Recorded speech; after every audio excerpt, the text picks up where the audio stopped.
And I just want you to be healthy, for you to be, vibrant, because again, you'll only be in your 60s, because Early 60s. yeah, because you've been like a long time lifer, and one of the things is starting the work life early is you can retire earlier, and then Exactly. you can choose to stay on and go out with that, but then it's a money game, and you got it. And there it is again, work life balance, because at the end of the day, it's like if you're not happy doing what you're doing, it is, And I had once upon a time, did similar work, crisis work of any kind is Yeah. Mm-mm.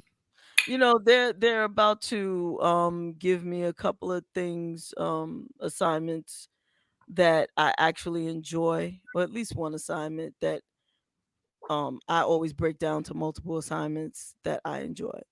So, and because it gives me an opportunity to create and teach and stuff like that. So that's something that I love. Talking about self-care again. Hey, Sandra. She ain't trying to get in our business. Look, I'm putting it all out there. It's all out there, LaVonne. What you want to know? Talking about choices and how Gen Z is basically running the workforce right now, because they ain't having none of this old school modality. They want a healthy work-life balance. They want incentives. They want things that some places found that just having a job, like remember, well, listen, you should be lucky to have a job. No, you should be lucky to have me here, either wasting my time or making your corporation better, whatever it is. Some of us were raised in that be grateful to have a job scenario, and in that come all those traits and things of stuff. And God forbid your parents told you just go to school to get a good government job. That was the thing. Yep. But your good city job. Yes, and what they didn't tell us is self-care. They didn't tell us how to do a lot of things: money management, self-care, just a few things that we get into these situations and we're not happy, and we feel like we got to stick there because we got all these bills up here. So it kind of leaves you at your employer's mercy in a sense, because they also know she's been here a long time. She's not going to flip the table until you flip the table. That's right. And actually, I've done so many different jobs. I mean, yes, and JaVonne working at the Pink Pussycat in her youth.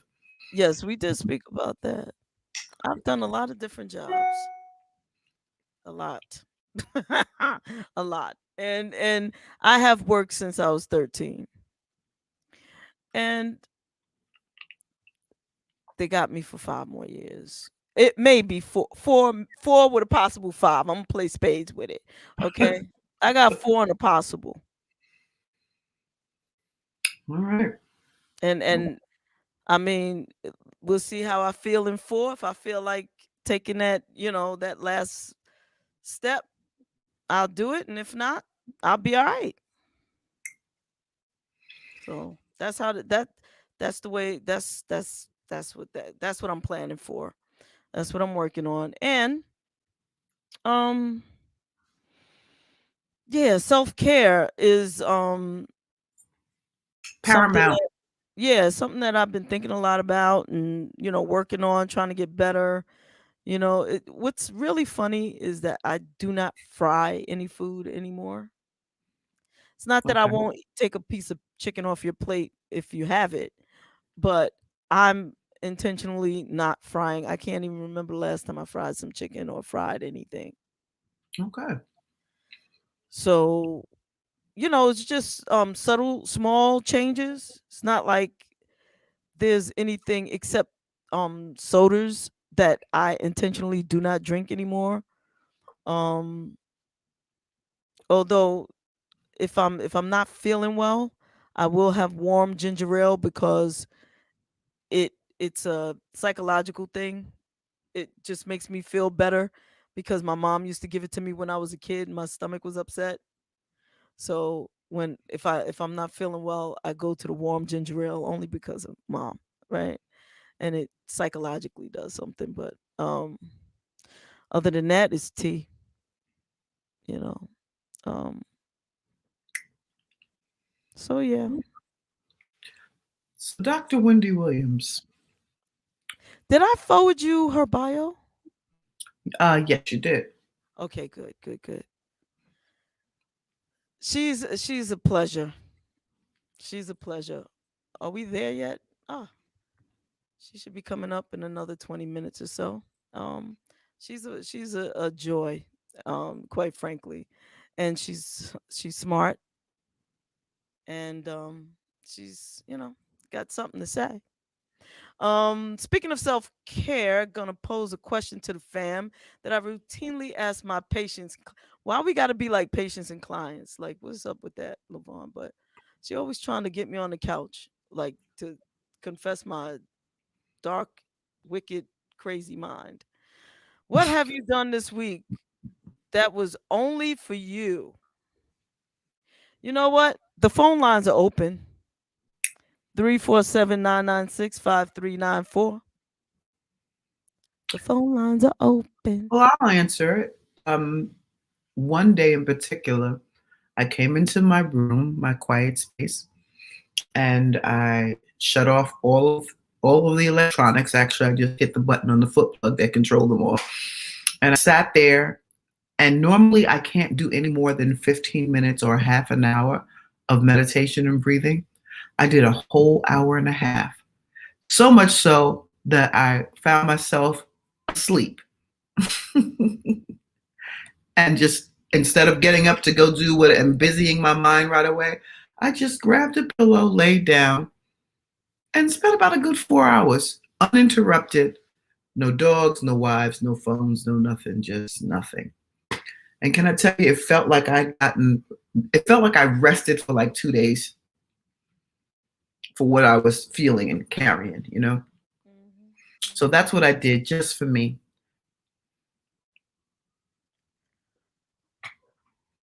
I watched The Nutty Professor by myself, just for me.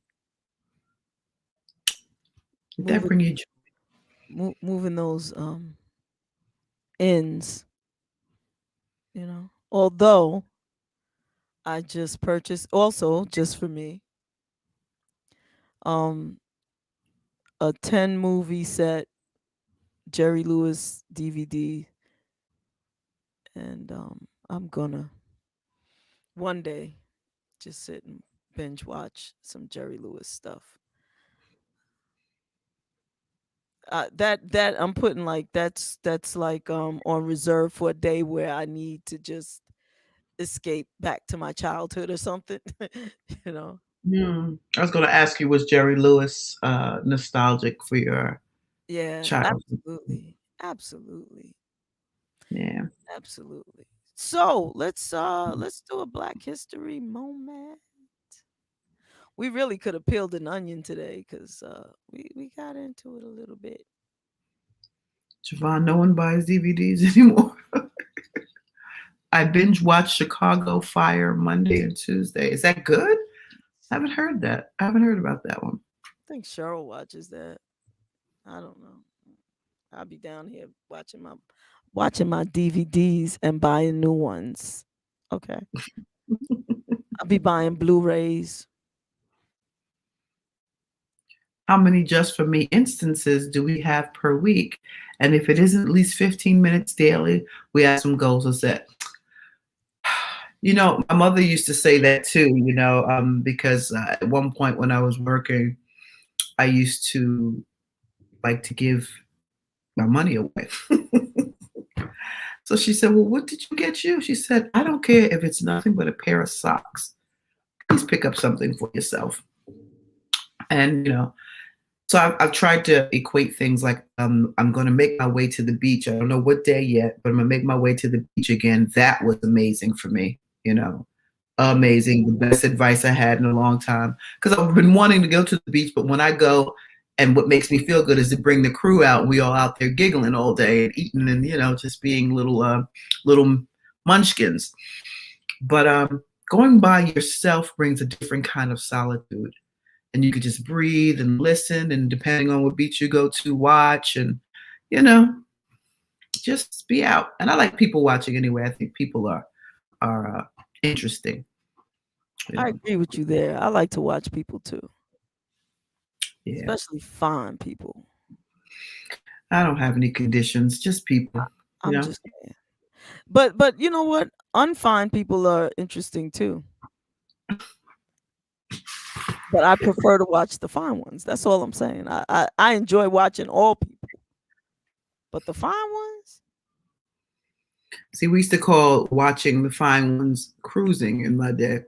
Oh no, because I ain't trying to pick nothing up. See, cruising would when if I was cruising, I'd be looking for something, not just watching.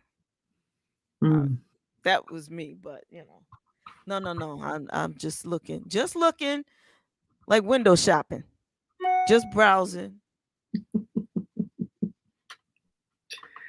So what kind of educator is Dr. Wendy Williams? No relation to... I am going to let Dr. Wendy Williams answer all of those questions that you might have. She's very fun, and she's really about she loves Black people. I'll tell you that. She loves her people. Lot to love. There you go. She loves her people, and that's. Yeah, she talk about self-care. Yeah, I think she does talk about self-care. That's not. I mean, yeah. I mean, I've not spoken to her specifically about that. I don't think, Nice. but I'm sure, being that she's she appears to be a woman who takes time for herself and takes care of herself, good care of herself. So I'm sure she probably would have something to say about that.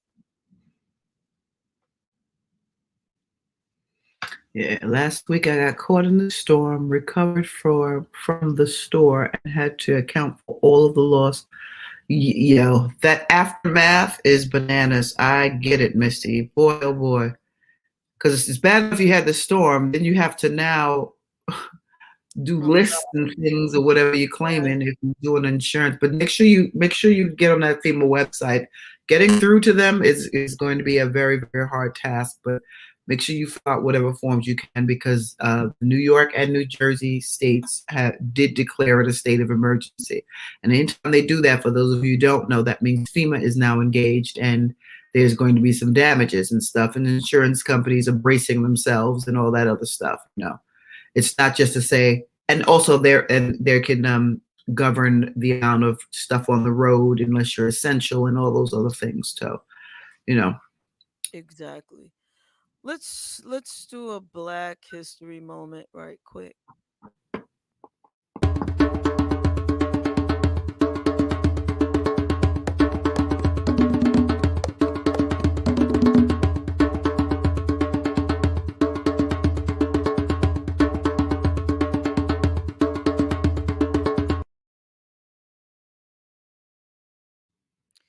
So a couple of things. So, this week, over the last 2 days, we've lost some amazing Black men, 2 Black men in particular that I'd be remiss not to mention.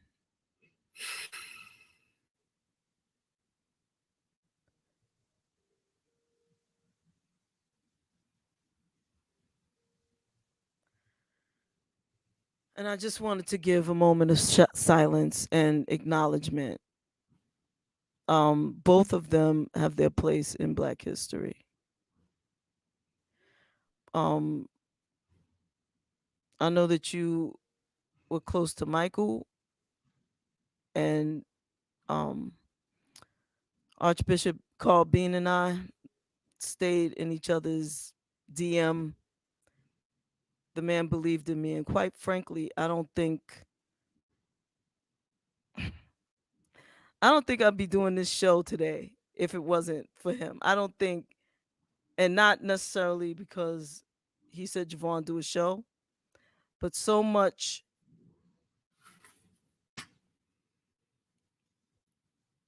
that he put in the world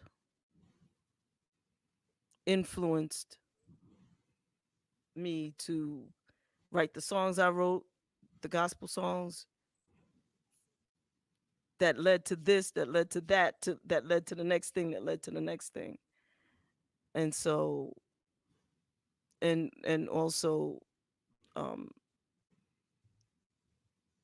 spirituality, and him believing in me as an individual. So I just had to say that. And at some point I probably, because you actually were on one of the calls with him, right? Mm-hmm. So I think I'll probably make something and at some point and do something. I don't remember, at least maybe my brain is a little scrambled right now, but forgive me, but I don't remember where we actually met. But after that particular show, we chatted back and forth quite a bit. He extended an invitation to LA, and I know he was sick back and forth, but when and the trip that I was supposed to go and contact him, I ended up canceling and banking the ticket. So, but we stayed in contact, and the last, like I could say a good maybe 4 or 5 months, nothing. I haven't talked to him, but yeah, it's just and that's about the time too that I didn't hear from him as well. I think the last time I spoke to him was like in May. And then I reached out to him in June and didn't hear back, but for whatever reason, I didn't follow up. And yeah.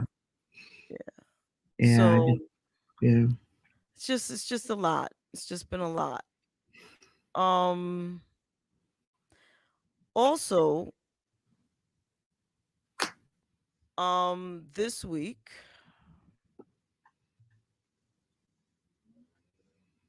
actually today,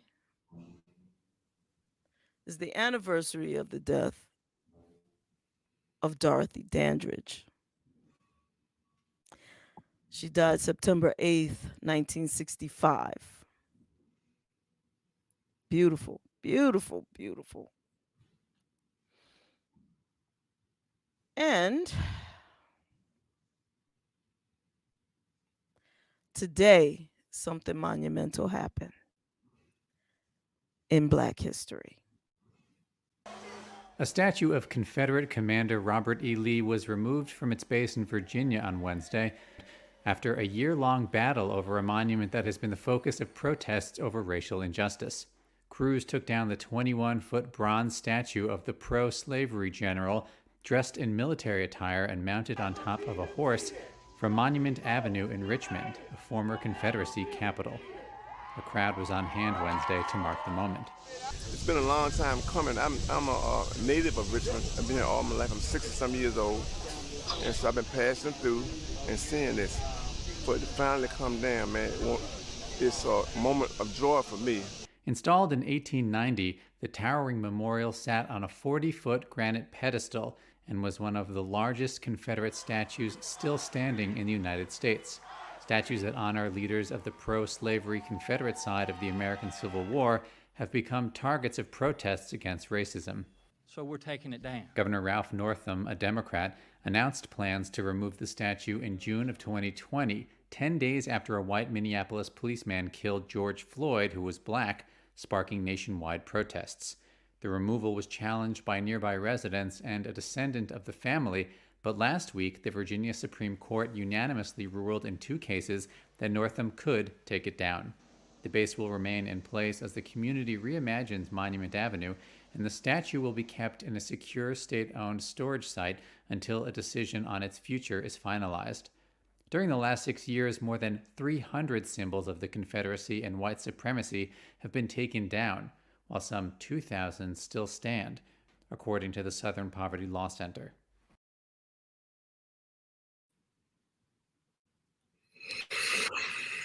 So, Richmond, Virginia is where my family is from. And let me tell you, to be a little kid and to see a big statue like that, and then to be informed of who that person was, high and mighty, you know, it's crazy. And to get pushback from wanting to take it down for what he did and what he symbolizes. So, and the idea that somebody, you know, it's one thing to put it up there, because that's a big sucker. To put it up there says what? Now, we also knew what Virginia was doing, you know, and Right. Union and carrying on. But, you know, to protest the statue coming down, not only are you like calling yourself out, which you actually are and believe in, it's like it's hurtful to others. Like, if we could just be mindful of, if we were in the situations where we want the either action or deed done to us, you know, I ran into did I tell you I ran into a male Karen? I had my first Ken experience. No. What happened? Well, we started off like at the top of the show talking about, you know, not telling where my triggers were, right? So I'm not going to open that can of worms, but I will say that he jumped on one of them. And, you know, it was in a casino. I took my mother-in-law to a casino to spend time with her, you know, kind of hanging out, because she wanted to do. What you want to do, Mom? I want to go to the casino. Okay. So, you know, it was a rare opportunity where Mo and I were both available at the same time with her. So we took her. So she said, but you can't, because she had a couple of caveats. Want to hear them? But we can't go during the day. We got to go at night. We got to go at this time. So she said, so I'll call you guys later. I'm taking a nap. I'm going to take a nap. So she goes and does what she does, takes a nap. And we're like, okay. I understood why and should have followed suit. But, you know, I digress. This gentleman, and I'm going to leave it at that to prevent from calling him any other names, but they have a casino etiquette that I don't know, because I don't go there like that. I don't go there.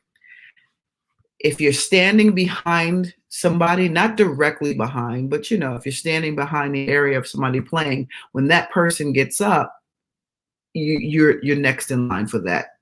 It's like putting your quarters on a you know, a video game back in the day, right? First, you know, me, New Yorker though, but, you know, why aren't they standing behind looking? You know, because unfortunately for me and unfortunately for him, my machine was red hot, and so was my mother-in-law's.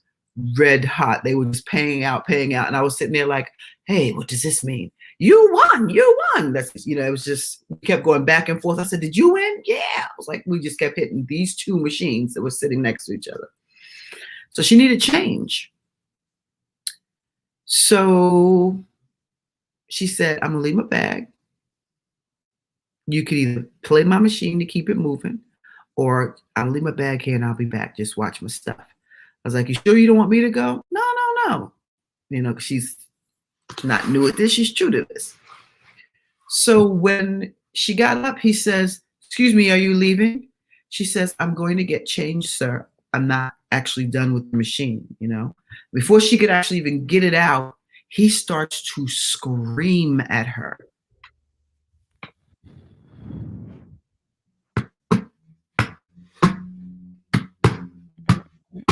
Let that marinate for 1 second.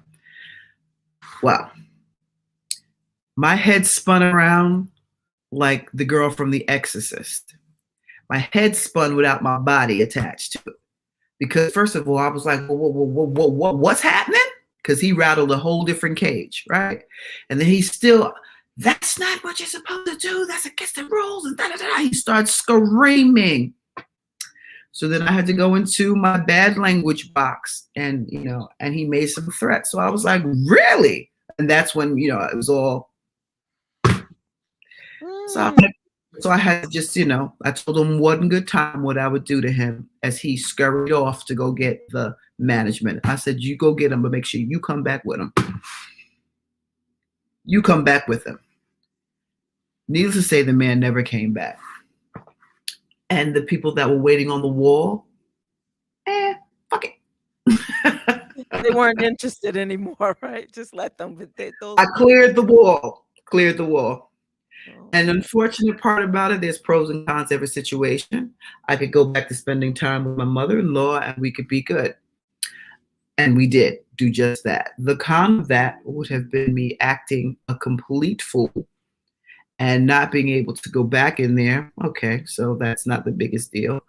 But she also got a chance to see something that she's never seen from me. So I remember seeing her eyes. She was like, oh. Well, you know what? There's probably a bit of that, but there's also a bit of, she ain't gonna let nobody hurt me. She ain't gonna let them do that to me. No. Because from what I understand, she's from Harlem. You ain't say no word that she ain't never heard now. Yeah, so, exactly. She said that as much. Mm-hmm. You ain't say nothing she ain't never heard, and she understood and felt the love. So there's that. Absolutely. And I think the universe got involved because it was they kept him from coming back because if he come back, and plus because your back is to him, because you're on the machine, I would have had to commence to doing something that I probably would not have enjoyed the day after. Let's just say that. But I'd have done it. How does Gator say? I would hate to resort to bopping crackheads, but I would do it. I would, because I'm a cook. Yeah. Yeah. Okay, so you asked me about Dr. Wendy Williams, right? Yes. So for those of you who don't know, she is a celebrated scholar, an author, an educator. She's committed her life's work to educate teachers, institutions, policymakers, advocates, and the general public on the intersection of education and psychology. Her work threads the intersection of psychology and education with Black women's liberatory, not liberatory. I think it's liberatory.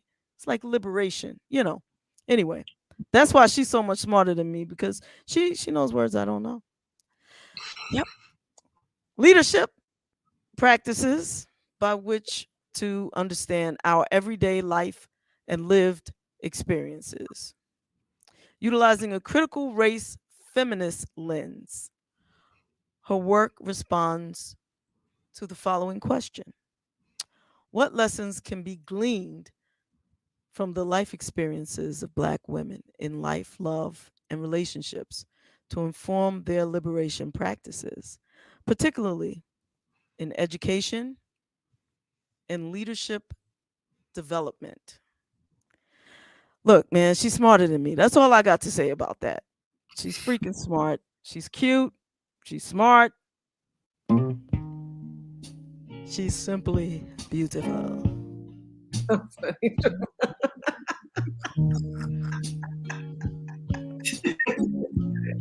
And clearly has a sense of humor. Absolutely. A wonderful sense of humor, everybody. The beautiful Dr. Wendy Williams. Not that Wendy Williams y'all thought was coming through.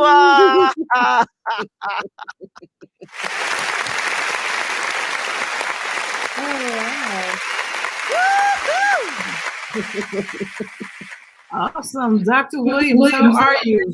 I'm doing well. How are you? Can you hear me okay? Yes, we can. Sure can. I'm doing well. How are you?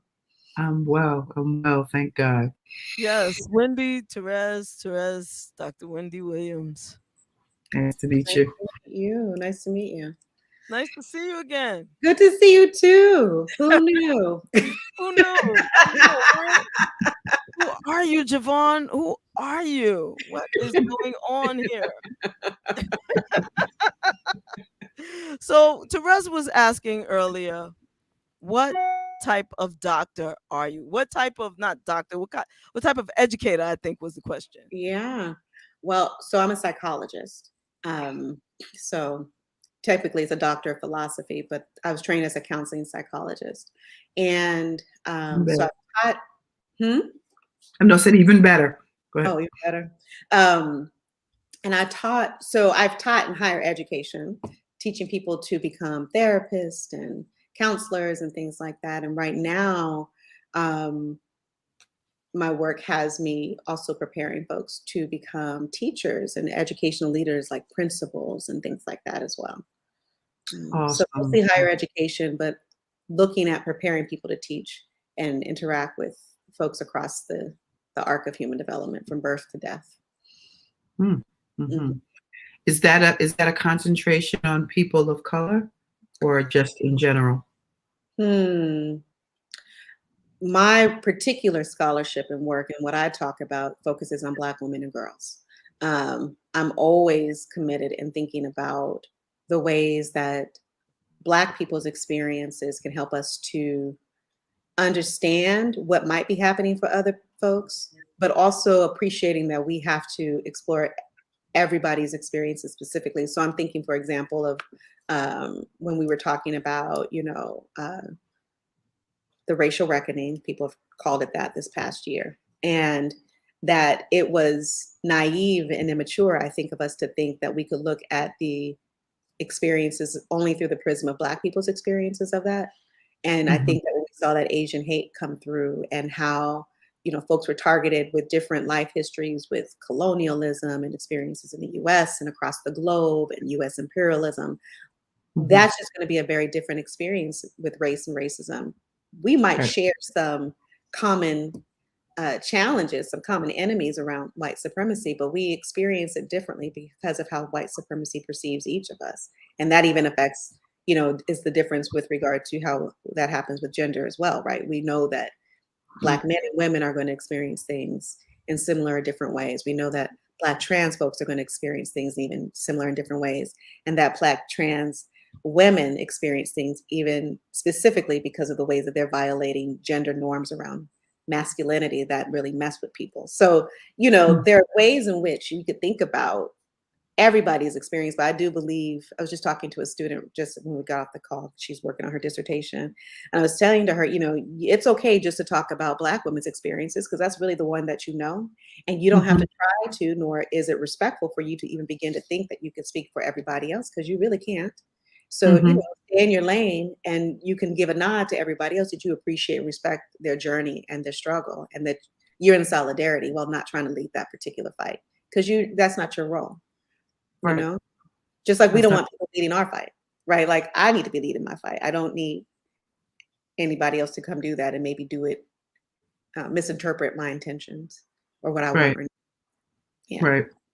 Amen. Thank you for that. I want to ask you a question, but I'm going to preface it to say it seems to be a lot of not only thinking, well, what's your take on? I'm not going to even buy the question. What's your take on? What's your take on the whole Texas debacle right now with the abortion? Yeah. Which Texas debacle? Which one? Yeah, there are many. But the anti-abortion, right? Because they just took away voting rights too, right? They just did that. They Texas is really busy doing a lot of things they shouldn't be doing. I think it's just, my honest opinion is that it is a law that is meant to control the birthing of white women's babies. because white men, propertied and maybe non-property, non-wealthy or non-elite white men, they want to ensure there's a focus on and a fear about the racial configuration of this country, and that white people are seeing themselves as becoming a minority, and they are. And so one of the ways that they can see to fight that fight is to increase the number of white people. And so, you have an economic situation in which women and folks of color now have had more access to opportunity and therefore are not financially dependent. And that means that we're not likely to bind and bond ourselves in relationships that are not serving us but provide for us financially, because we can feed ourselves, we can work ourselves, we get our own education. And I think a lot of white women who might otherwise have maybe been in relationships with some of these men and feel trapped inside of those relationships can make other choices. Well, here's a way to ensure that they can't, and they still have to fulfill this obligation that some of these folks feel they have to produce and reproduce the white race. That's essentially it. In very solid, specific terms, very blunt. I think it affects and negatively impacts everybody else and everybody else's womb, because what we know is that, white people are poor too. So it's not as if we're saying that every white woman who is there is going to be able to just leave the state and have access. But we also know how white privilege works and how people can have access and opportunity even when they don't have money. And so there still is a wealth that you walk with whiteness. And we also know that if you are Black or brown, Asian, and poor, and in the South, in Texas, a big state, if you live in the center of Texas, you have to drive, walk, run, fly, catch a kite a long ways to get to the border of another state that would grant you the right to have an abortion. Having a baby is dependent on time. So you only have so much time before you can do that, before you would hurt yourself or the child. And they have created that law such that it's so sneaky. It's you get in trouble before you even know you're pregnant, and then you have no choice. And someone who does or doesn't know you has access and rights and a say on your womb before you even know. And you know how petty and gossipy people can be. The idea that they have put a target, a bounty of $10,000 on people's heads, if their neighbor, if their ex-boyfriend, if they're this, if they're that, if they're, whomever it is, goes and tells someone that they had an abortion. So this is just, why we are infantilizing women in this way. And I want to say infantilizing people with wombs, because trans men also can have babies too, and also have a womb and have the capacity to do that as well. So it's not just about, gender, female, woman, man, whatever, but it's more so just, if you have a womb, you should be able to make choices about that because it's a part of your body. And the other piece I'll just say, because I know I'm going on and on, she told you I was a professor, so I do talk a lot. But the other thing is just that, you have, so we know that that's going to break down and have negative impact on poor folks of all varieties. We know that Black and Indigenous women have real issues getting quality medical care, period, specifically around pregnancy and maternity, and that we see high instances of mortality, of maternal mortality and infant mortality for Black and Indigenous women, because literally we're just not being taken care of when we go to get help. We know that they get that type of medical treatment from these types of clinics that also perform abortions, but they're clinics in hard to reach places that are providing important critical access to reproductive health care. So you're shutting that down, because who wants to go get a pap smear when someone might, have all this drama, happening at the facility. So there's like all these ways in which that law, even if it's not intended to hurt or harm other services besides abortion, hurt and harm communities and communities of color in particular, and poor communities specifically. I could go on and on, but actually, something else that you said, some of the bordering states are already complaining that they're getting so many appointments and influxing such an influctuation of people from Texas coming in for abortion that the citizens of their own state will not be able to be seen because so many people from Texas are making all these appointments. And this is happening in COVID, in the time of COVID, where we already know that like medical care is really hard to get. We're already seeing the breakdown of that system in certain states because of the COVID cases. And now we've created a type of mob situation for healthcare outside in the borderline states with Texas because of taking away the service. So anyway. This will lead back to those doctors, those dirty doctors. I can do it for you in my basement. You don't even have to go to the clinic. Wire hangers, you know what I mean? No, it's really, well, I guess I think about too, all these folks who talk about right to life and family values don't value that life once it's here. There are two, not at all. With the recovery plan and those monies that went out, folks were getting checks. If you had if you made a certain amount of money or less, you were given some money once a month. If you had children, you were given some money once a month.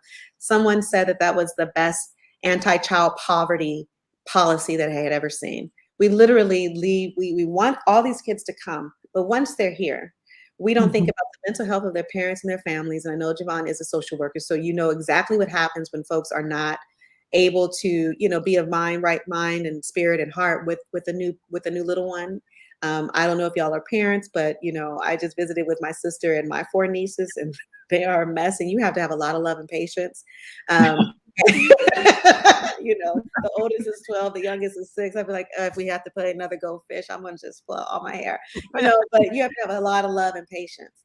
And if you don't have your wits about you, if you're feeling stressed, if you can't afford, there's a direct connection between mental health and not having the monies and resources that you need to take care of your own mind, body, spirit, let alone another human being. So you want these babies, but they don't provide, and they want to force women to have these babies, but they don't provide those resources for those women then to, and those folks with wombs to support and provide for those kids. They don't do it within, provision of just, benefits. We have I'm an educator. I'm a dean of a school of education. We don't do it with providing funding for research and for education, rather, in a very committed way, especially to compromise and lower functioning communities in terms of just having resources for books and school lunch and things like that. Fundamentals. I'm in the Bay Area. There's so much homelessness in this area. There are good number of children, predominantly Black and brown, who are homeless in this area who go to school. So when you think about who go to schools that are underfunded, right? And so you're saying you want all these babies to come, but into what, to where, and to what? Right. When you bring a child into this world, you must be prepared for them. Right. Or they will be abused by those circumstances. Exactly. My mind projects into, okay, so, you're trying to, I'm gonna speak very frankly, Dr. Hope, so you're going to do this a ban on abortions. So what's the next step after that? Okay, because that doesn't mean you have to have one. That means that, my response to that was, okay, well then you guess who's not getting pregnant? So we're gonna either have these relationships break up or you're gonna force me to have a baby. So what are you actually enticing with this entire situation, or force an unplanned pregnancy? Because planning takes 2 people, but now you told the gentleman that I'm either married to or dating, and if I'm dating, chances are I'm not having your baby. That's not happening. But what are you doing? What are you doing? What are you essentially saying? And then you're already seeing an influx of folks outside.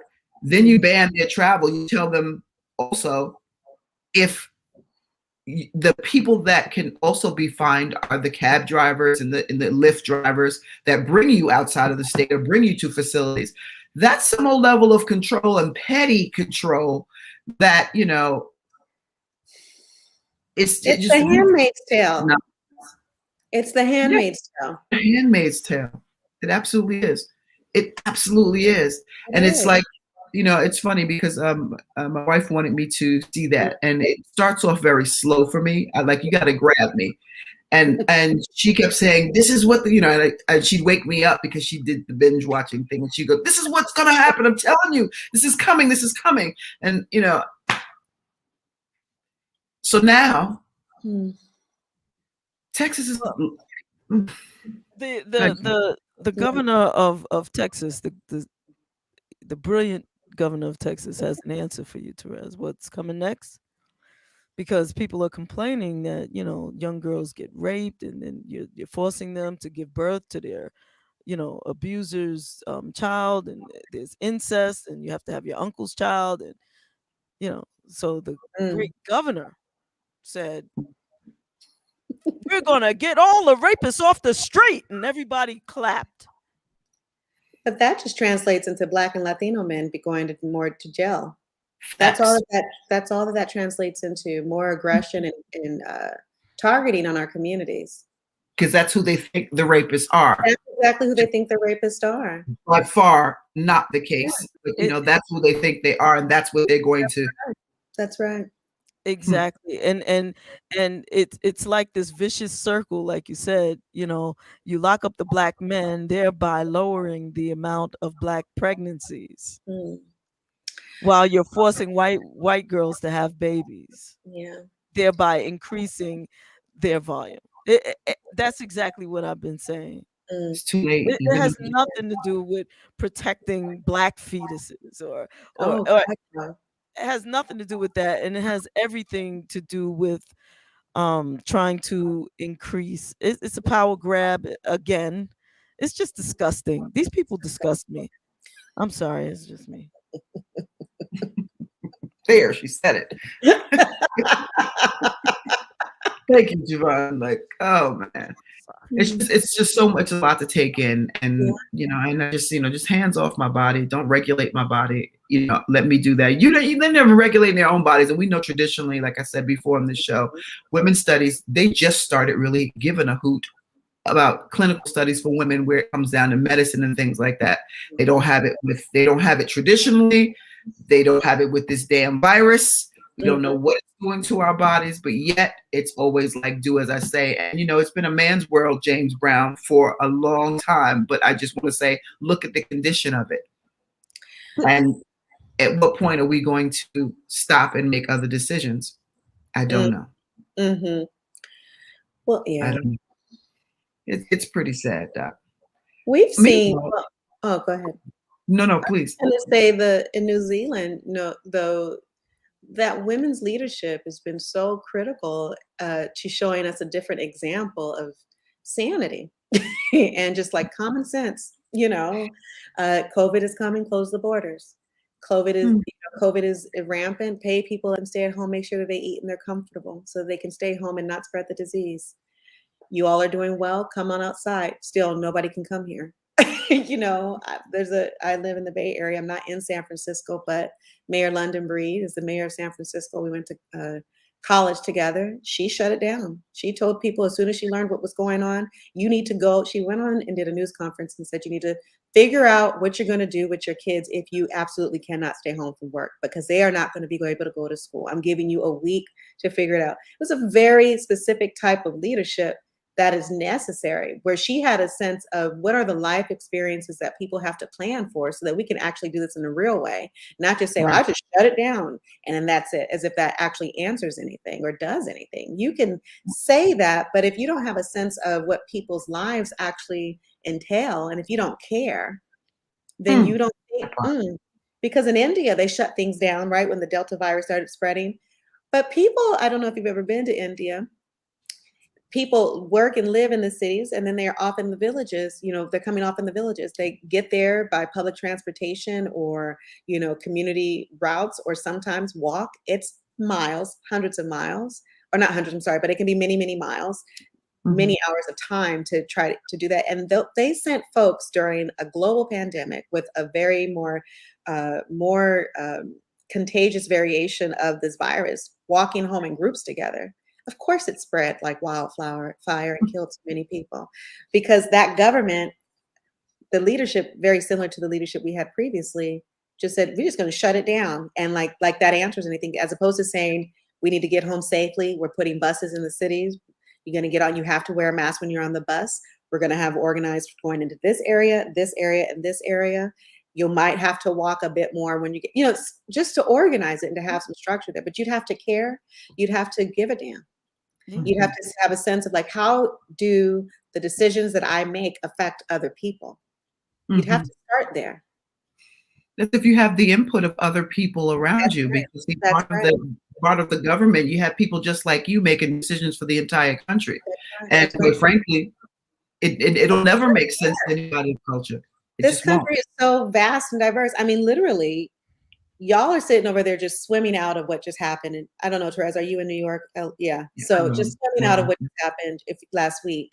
We're sitting here, it's so diverse and different, looking at the skies every day, just trying to make sure we can breathe, right? Because we wear masks for 2 reasons in California during this time of the year, for COVID and for fire air quality, because of the air quality, because of what fires and the smoke does to the air quality, right? So we're having 2 different experiences, is my point, like vastly different experiences. And we need to respond to the vastness and the difference in those experiences in meaningful ways in order to address the issues that we experience on the ground. And at the same time, you're dealing with the recall. Ooh.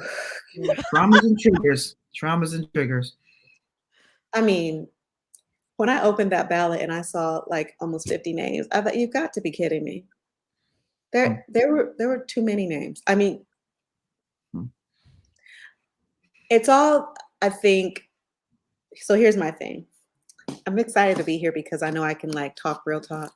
I'm so excited to have you. But from, this vantage point, I really, it is a matter of stirring up a lot of confusion and stupidity.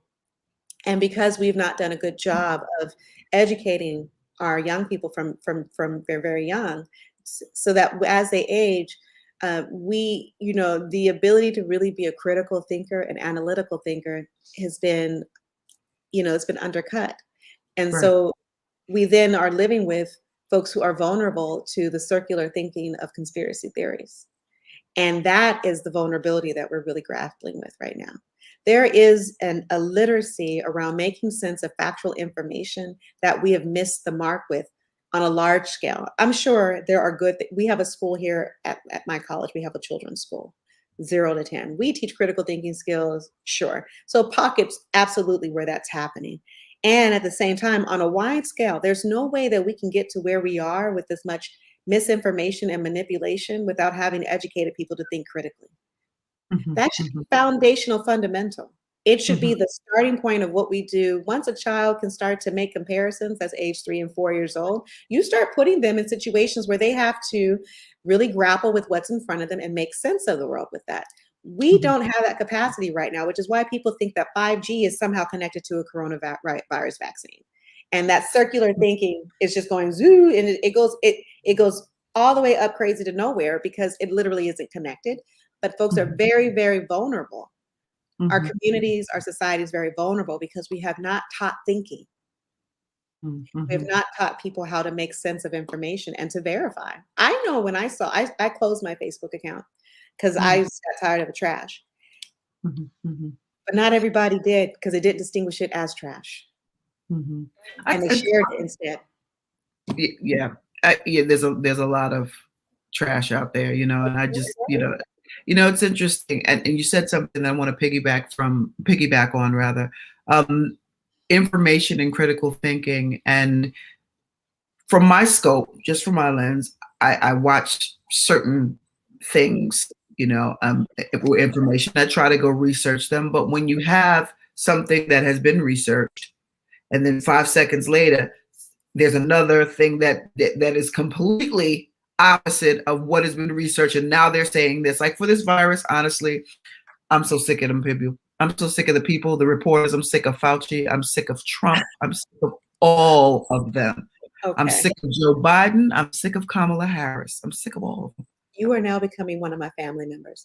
And so I have to intervene because, we actually had a very heated conversation in my family just a few weeks ago when we did a Zoom call for my mother's birthday, because some of that misinformation infiltrated our space. I'm not sick of them. I am a learner. And I think that's what we need.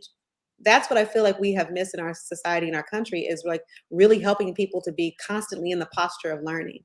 What we know first and foremost about this virus is that it is novel, which means what? We have never seen it before, so we don't really know what it does. Right. But tell people the truth, right, Doc? Though, but I'm just saying, had you said to us, and see, this is where it gets twisted, and now I understand why you said what you said before, JaVonne. I got. What did she say about me? No, not about you. She said, you know, I can't wait for Terez and Dr. Wendi Williams. You said she made a comment, and I was like, okay, yes. All right. So if you had said to me, say that. Nothing but love for you. Yeah. Okay, so why don't we try telling people the truth? Because from the truth, then you don't have to worry about when your lie creeps out later on and having to cover that one too. Was it a lie though? If you said to the people, listen, we got this thing going on that was started by somebody in a laboratory. We knew about it. We didn't do enough to cover you. We got to do this clinical trial and test this medication out. Can we have some volunteers, please? Mm-hmm. That's the truth. That wasn't said? Hell no, that wasn't said, Dr. Wendy. No, that wasn't said. What they said was, this is what we got. It was said. It was said, and nobody volunteered. Was not said publicly. People, they did not say. Go ahead. They did do the clinical trials, and they were saying that we're seeing that it's working. We're doing the clinical trials. There's a process for, FDA approval, right? Like larger governmental approval, and that will take some time. And with the science that we're doing in the lab right now, we are seeing an effective rate of so-and-so percent, different vaccines at different percentages. Mm-hmm. But we're seeing that it is preventing extreme health, issues. We're seeing that, we're not going to see the hospitalizations in the same way. We're seeing that it's not going to spread. Beyond when folks get vaccinated, there's less spread than if they were not vaccinated. They're carrying less virus load. That is what they said. But what is also true is, and what has always been true, is that this is a novel coronavirus. Correct. This is a new thing. My uncle used to have a sign in the side of his car that said, "I'm the nigga your mama warned you about." And that's a new thing. You do not know what to expect from that. And that's what coronavirus is for us. We literally don't know what it all can and will do. Thank you. And that's all of, that's what they did say that. But that's, I'm sorry. I just don't feel through my lens and the lens of the folk that, that are, from all walks of life, including some medical practitioners that said to me, bottom line, Terez, use your gut. Because I can't answer any questions for you because we just don't have them. They don't have them because they don't know. Yes. So therefore, and those are the most challenging, they appear to be one of the most challenging statements that you could ever make. I don't know. Yes. It doesn't take anything away from you to say, I don't know. But then at the end of the day, if you don't know, then how do you, because you're testing in the beginning, you said in the beginning that they said it was going to do X, Y, and Z. Well, that's already failed. That's already failed. It has done it. It has done it. The vaccines have done those things. It has for people right now, the pandemic that we're seeing amongst unvaccinated people, it's because the disease, the Delta variant is very severe, moves very quickly, and has a higher viral load. Folks who are not vaccinated are being hospitalized at increased rates. And we're also seeing that the protections that we thought young, children had with the first round of first round of COVID, that they don't have that same level of protection. And in fact, they're getting sick and dying. But people who have been vaccinated, they may get sick, but many of them don't have to be hospitalized. They have the same types of symptoms that they had when they were, when you get vaccinated, you experience some of the symptoms because your body is learning the disease, basically. And so your body's response is the sickness that you feel is your body's response to fighting the disease. And so they get sick because their body is saying, hey, I saw you before. You were in a vaccine. I know how to beat you up. And so then it gets, it fights the disease. So they get a cold, or, they get the chills, the headaches, the things like that. But their body is able to clear the virus.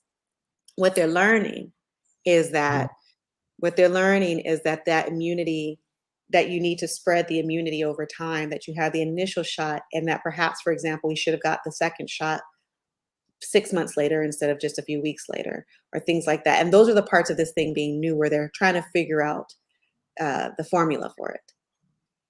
That's being new. I don't believe them.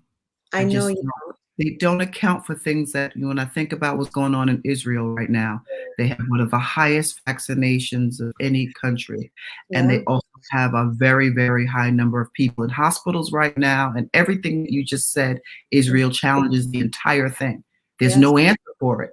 So that's why I'm saying, if you say, and you're clear that you don't know, people can be a lot more discerning. I'm not pro or against vax. I think that I'm pro-choice. But what I can say is, when people in my family, I've got doctors in my family, medical doctors, that we go back and forth, and my ending response to them is, y'all got to do a better job. You have to do a better job communicating to the public of what is and what isn't, and stop lying. Because the moment something comes out different, and I say stop lying because some of y'all know and you're afraid to challenge. And we've gotten to a point in this country where asking a question becomes the Antichrist. I see a few things that I want to name, which is that I think that when they said it's a novel coronavirus, they should have put, instead of that, to communicate to a wider audience and be more accessible, they should have put the sign that my uncle had in the car. Because I think that people understand. No, I'm serious, because I do think that there's a way that academics and folks in academic medicine talk that is more for that population, for that group. I'm not saying dumbing things down. I'm just saying be very clear and specific, and say, we don't know how this works. It's new to us, and we're trying to figure it out. We're doing the best that we can. This is the best that we know at this time, that we know how to do, because it worked well when we were working on these other diseases. And so this is a technology that we have that can work. We're not sure exactly how it's going to perform, but we think it's going to do X and Y. But we'll see. And we have clinical trials happening. And also, we're going to be learning a lot from everybody else in the wider population who takes the vaccine. Because that's the truth. And that's what happened. That is what has said. But I think that what I hear, I just want to say, because Terez, what I hear happening in my family is that folks are getting tired of having to, we want closure. And this is where the psychologist in me comes out and understands that this is, what's happening for folks. What they call this is pandemic fatigue. But essentially, people are tired of this shit. That's what's true, right? So that's pandemic fatigue. If you do the translation, I'm tired of this shit, right? Because I want to be done with this. I want to go outside. I want to not have to wear a mask and be hot and sweating in the middle of the summer. I want to stop having to be afraid of not knowing what my body is doing or what somebody else's body is doing. There's a whole new level of suspicion and fear that I now have because of this virus. And I'm having a hard time living in the world with this new fear. And I'm tired of it. And what the truth is so what? This is life right now. And this is life moving forward. This is it. This is it. There is no going back without masks. You understand? There is no going back without having constant and continual conversations about when you have to get a vaccine booster. That's the truth. Now, it's going from a pandemic to an endemic. That is what I've said. I believe that from the very beginning. I could predict that because to me, that was common sense. I said, this is going to be an endemic, but and for all of its worth, it's just messy because of how our setup was. I think our setup was Look at who set that up. Well, no, I don't mean specifically with the virus. I mean the setup for things like when I see pharmaceutical companies, I'm gonna tell you, at the risk of whatever, when I saw the 2 pharmaceutical companies pop up that I knew was going to be bidding for this, and it was a race to get this thing going on, only thing I did is threw money at the stock. That's it. Because I said, first of all, Pfizer and Moderna, really? Well, one of them's still trying to pay people off from baby powder. How are we doing this? Real talk. And are they the leaders of the new school? Well, because again, this country to me is run by five factors: insurance companies, pharmaceutical companies, the 1%, and you add 2 others of your choice. But at the end of the day, it's kind of like, to me, it's like, okay, you want to sit back and wait. And like anything else, the first thing coming out, car, bike, doesn't matter what it is. You never buy the first model of anything. Johnson & Johnson, I don't know what their story was. I don't even know why they competed in that thing. But it's just. I think, yeah, I feel like that is really true. So there's also, and I think that that's the part where we also want to respect the hesitancy that people have, particularly when it comes through a racial and gendered and cultural frame, and understanding the ways in which our bodies have been misused and utilized, even experimented on. Because there is a way in which the opinions expressed here.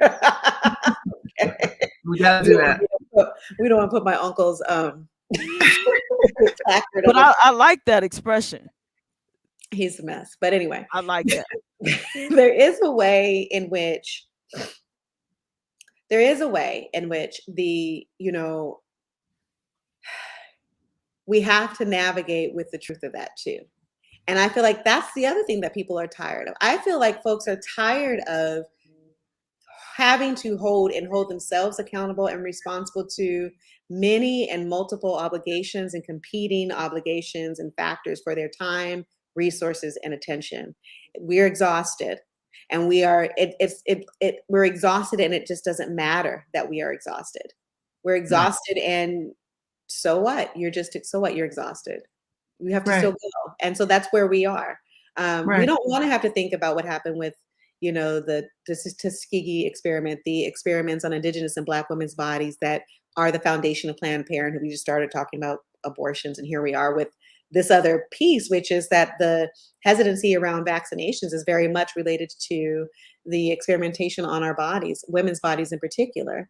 So not only the rape and extraction of babies for labor, but also extraction of our body integrity and our cells, even the HeLa cells, right? That are still feeding into the medical industrial complexes. So it's complicated. And at the same time, if you can see that while all that is true, they set up a clinic to pass out a vaccine in the midst of a pandemic of a deadly virus. And at least I'm in California, and what I can tell you is that folks left from their wealthy and predominantly white neighborhoods and went down to the clinic in South Central to go get that vaccination for the additional doses that they made available for Black folks because of being under-resourced and all the rest, and took them. I would say that in this country, you should definitely follow whatever that white man would do for himself. Yeah. Well, yeah. I appreciate that breakdown, and it's partial of the lens that I look at things through. But to tell people that you should not have them, and the shame game never worked on anybody. I don't think the shame game is helpful. It's not helpful. It's not helpful, and cutting off people's vital resources is not helpful. Because like again, and I haven't seen anything yet that when man wants to get through it or over it, they can't. I have not seen it yet in my lifetime. There's always going to be a way that folks get around things, but it's just very sad. And everybody, I don't think, that just challenges the status quo is not a conspiracy theorist. They're actually forcing you to think about some things surrounding all of this, like pro-choice. And how come they have not made readily available the statistics on people that have survived it, had COVID more than once and survived? Why aren't they making better access to food, healthy, fresh food? They're not talking about those things. They're talking about what you got to do to have the comeback. Because the game, what the game is, Doc. I don't have to tell you. The money is in the comeback, a lot of it, for these pharmaceutical companies. And why don't you give us access to for 40 acres and let us do farming? Why don't you stop hybriding our food? Like, those are real fundamental things that it's Whole Foods so damn expensive, and the access to the crap we eat cheap. We got to address a few things in that. I hear you, and I believe in both and solutions as opposed to one or the other. And I think that where the conspiracy theories get complicated is that we put our ideas in opposition as opposed to finding what's good in both and working with that. What's good in both and working with that within the context in which we live, right? And that context is a context that deals with racism. It deals with health disparities. It deals with sexism. It deals with classism. It deals with historic traumas. It deals with, healing, generational wounds. It deals with so many things. And Right. I think that folks are tired and are literally like just cognitively the brain can't take anymore. And I'm really grateful that people were able at least to go out and do a few things this summer and get a little bit of a respite, because the brain really needed to rest and reset. And for some people, they were able to do that. And I think they are able to come back and look at things with fresh eyes or fresher eyes. And that is helpful. Which I need to ask you, what are you currently working on? I know you're working on something. That's out of nowhere. Completely random. And yes. I'm working on a few things. I've actually decided to do a podcast on women's leadership. Women's leadership. Yeah, Black women's leadership, in fact. So that's a whole new ball game. And so I feel like I have a lot of things, to learn. Y'all should probably, that's my question. I have questions for you now. And then 2, I'm working on finishing a book that's about the same, about Black women's experiences at work. Awesome. Well, one thing I hope it incorporates, which I'm pretty sure it will, self-care. Yeah. Period. Yes. Yes. But the mechanics of a podcast are quite interesting. Like literally these big old microphones, editing. Well, this is a live show, so this is different. Yes. So you don't have to do the editing. There's that. Well, there's editing later, because Okay. I hope so you can bleep out my language. No, but I won't. Please do. No, I like it. No. We don't know. I like that. So, if you look at our YouTube page, okay, then you'll see some of the edited videos. But mostly I like things to be just. Do you edit it yourself? Yeah, I do all the editing. She's good. And our rapid fires, which we will absolutely love having you in one of those rapid fires. And that is coming up quickly. But before we go to rapid fire, which actually I've already participated in an in-person rapid fire, Terez. I've been trained. Yes, I did train her a little bit, I gave her a little rapid fire, which was interesting, fun. But before we do that, you said you're working on a book? Yeah, so it's called Black Women at Work. And some of what we've been talking about intersects in some ways, because the history of Black people, Black women, especially in this country, shapes the ways in which we experience work today. It all is through that lens of the early enslavement of our ancestors and the devaluing of their personhood. And so some of the challenges and the aggressions that folks experience in the workplace, bullying that people experience, and not being able to get the salary that you deserve, or having 4 and 5 jobs under one job title with one salary, all of that stuff is those are derivatives of that early context. And so drawing those links between those two for folks in terms of a particular phenomena that happen in the work environment, using popular experiences or popular examples. So Beyonce and Michelle Obama figure prominently in this text because they're examples that we've all seen of how they were treated while they were working or as they're working, and how people treat their accomplishments or not. And then there are some narrative examples, and then some solutions around how to refuse that, how to engage a politics of refusal around that. That's dope. And you have a wonderful voice for podcasting. You think so? Yes, I do. Oh, sure. Yeah. I would love to say something on that very subject, but I signed some NDAs that I want to be respectful about. But yeah. Okay. I'm just gonna stay legal. Stay legal. On the subject of work, though? On the subject of Black women in leadership and work, yes. Okay. Absolutely. But would love to, but you're on to something hot that needs to be discussed. And I wish you much success with that. Oh, thank you. Would love to promote that, read it, the whole bit, because it's real in the field, for sure. Y'all have to have me come back. Yes, Absolutely. because soon. We'll book it because there's just so much more to uncover. So much more to discover. Okay. So what's your ETA for what's the ETA for your book, you think? We're looking at May 2022, I should say. Oh, it's soon. Nice. It is. I have a lot more work to do to make that happen, but I'm going to stick with it and get it done. Awesome. Awesome. Yeah, I'm just looking forward to seeing what you do. I can't read those big words in your books, but I will gladly talk about it. Okay. Perfect. Thank you so much. Thank you. All right, so let's do a round of rapid fire. Okay. Rezi, explain the game. Okay, well, Rapid Fire, Dr. Wendy, is our word association game that we play here on the show. It's similar to ones I'm sure you've experienced somewhere in, childhood or maybe adulthood. But we say a word and you say what immediately comes after, what immediately comes through your head, what no thought process, what immediately comes up. It could be a sentence because people have asked us that too. So what immediately comes to mind, I'll start first and JaVonne will go. And it's just to give people a peek behind the veil. That's all. So I go after JaVonne. No. I'll go first. You'll respond to Terez. She'll give you a word, you give her the next word. She'll give you another word and you give her a word. And it's just you and Terez. Okay. And then it's me. I'll give you a word and you give me.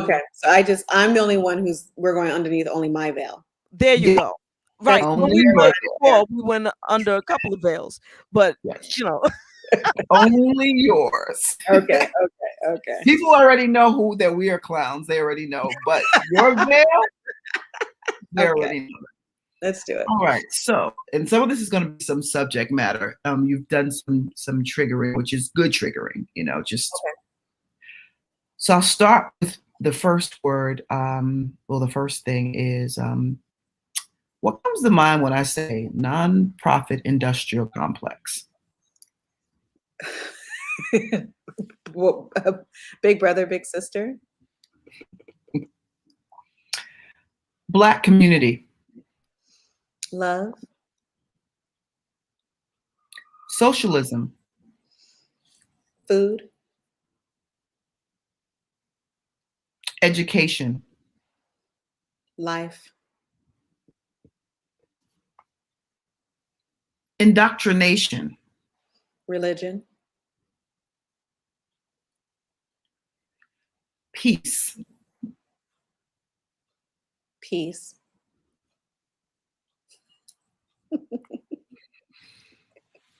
Capitalism. Money.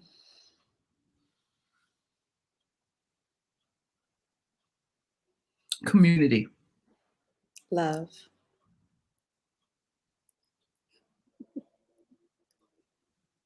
And my last word will be Black women. Love. I love Black women. We are wonderful. Love is probably my biggest word, but that's not bad, I don't think. Awesome. Thank you. JaVonne, you're up next. Ooh, my turn. Yeah. You want to take a sip? No, you good? Okay. Oh.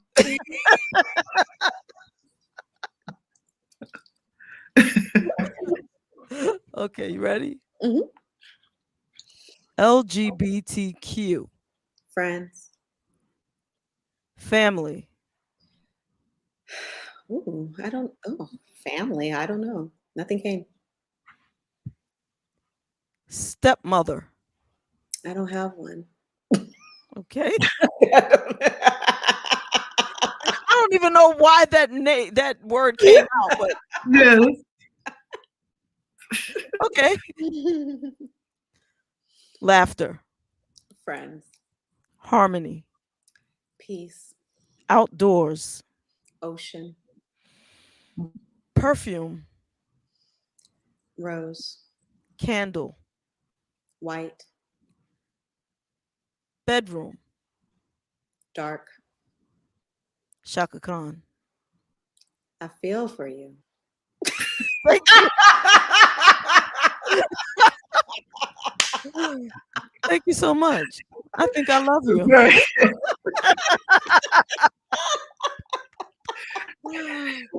Wendy, you have been an absolute pleasure. Yeah. What a joy. That was so much fun. Thank you for having me. Yes. Absolutely. So we have another thing. We also have a 24-hour radio station, WJBR Internet Radio. Mhm. And for that show, we would like a drop. So what you're going to say is, hi, this is Dr. Wendy Williams, and you're listening to WJBR Internet Radio. Let me write that down. WJBR Mm-hmm. Internet Radio. All right. Are you ready for me now? Yes, I am. Okay. Hi, this is Dr. Wendy Williams, and you're listening to WJBR Internet Radio. Thank you. Thank You're welcome. Okay, and now we want one for this show, which is visual. People will see it. And yeah. Get it, girl. All right. Okay, and you're going to say the same thing, but you're going to say, hi, this is Dr. Wendy Williams, and you're in the basement with JaVonne and Terez. All right. Okay. Hi, this is Dr. Wendy Williams, and you are in the basement with JaVonne and Terez. Perfect. That's Okay. perfect. One take. That's perfect. One take. All right, so please let everybody know how they can find you. We know we can't find you on Facebook. You can't. Don't give out your personal digits because we'll call. Yeah. No, I am at Dr. Wendy Williams, no period, no spaces, on Twitter and Instagram. Awesome. Okie dokie. And that's a Wendy with an I. At DrWendiWilliams. Twitter and Instagram. Yeah. All right. Well, I want to thank you again for coming through, Wendy. You were lovely. Thank you for having me. As always. Oh, meet you, Terez. It's good to meet you. Nice to meet you as well. Okay. And please, please, please don't be a stranger. Definitely when you get that book out, or if you just want to come through and say hi, something's on your mind, or you want to make a public statement, holla at you, girls. You don't want to keep giving me these opportunities. I might make a mess. Sure I do. Sure I do. I love a great informed conversation. You know, we just have to learn how to talk to one another and respect everybody's point of view. You know, and we'll get through it. People tend to take on a whole lot of feelings for people feeling differently than they do. Yeah, you know? yeah. So I agree with you. All right. Well, I'll definitely let you know. Awesome. Thank you so much. Thank you. I'm so glad that I got to witness the two of you chatting. That made me happy. You know, even us slow people like to watch the smart ones just go on and on. So groovy. She's telling people such a false thing. 90 seconds. Uh-oh, we gotta go. Here she comes. Here comes the man. Here comes man. Here comes man. Everybody, have a great rest of your week. God bless. Happy Wednesday, everybody. Bye. Bye-bye. And you're listening to JaVonne and Terez in the basement. So what I need you to do is, I hope you're showing them love. Oh. Yes. Yes. Thank you. Yes. That wasn't like the first one I did. I did something like, hi, this is Robin S. And you're listening to JaVonne and Terez in the basement. Show them love. This is Terrell Carter, and you are listening to Brunch in the Basement with JaVonne and Terez. Hey, this is Avery Sunshine, and I am in the basement with JaVonne and Terez, shining. What's up? It's your girl Monifa, and you're tuned in to Brunch in the Basement with JaVonne and Terez. Hey, it's your girl Allison Williams, and you're in the basement with JaVonne and Terez.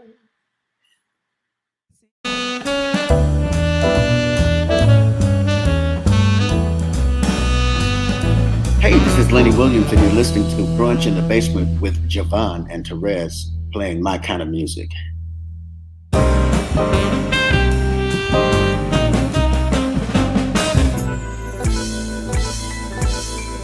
Still in the basement, no longer alone, with my homegirl Terez on the microphone. Music politics are just chatting it up. Brunch in the basement, see that's what's up. You never know who might run through. Legendary artists or someone brand new. You miss a lot when you miss one day. At least that's what I heard somebody say. But it doesn't really matter what whoever says. It's always a good show with JaVonne and Terez. Yeah. Brunch in the basement with JaVonne and Terez. Yeah. Let's see who we got today. Come on, everybody's a friend in my head. I already know everybody. Whatever it is, it's gonna be good. One day I'll tell you about me and Shaka Khan, but you know. Oh my gosh. Yeah, but she doesn't know anything about it. But anyway. No, she doesn't. She wasn't even there actually. But anyway, but she did mention none other than Shaka Khan as one of her. Why you gotta say? Wait a minute. Why you gotta say Shaka? She did mention no other than Shaka Khan. I'm like, where does your voice go? What happens? What's happening? Even the mere mention of her name.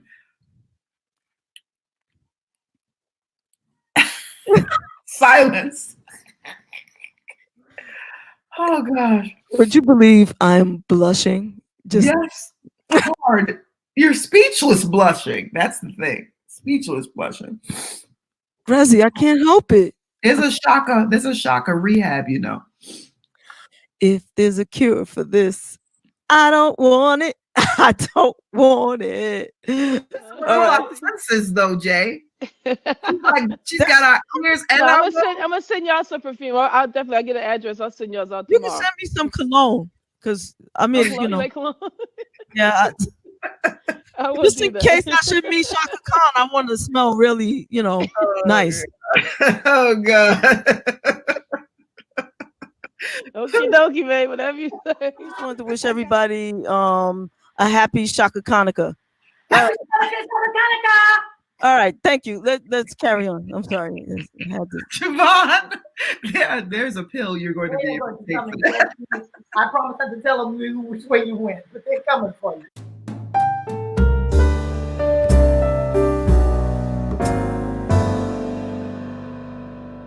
The time, so and we thank you for that. Thank you. Yes, thank you. This part, that little piece, I'm just gonna keep and play it all the time for myself. But no, I'm just teasing.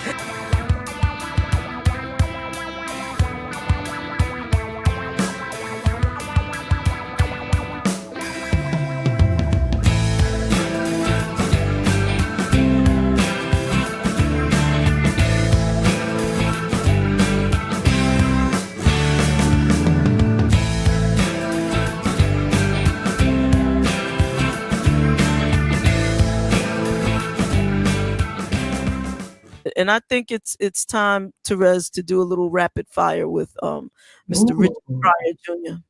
I think so. So yeah. Don't worry, we won't hurt you.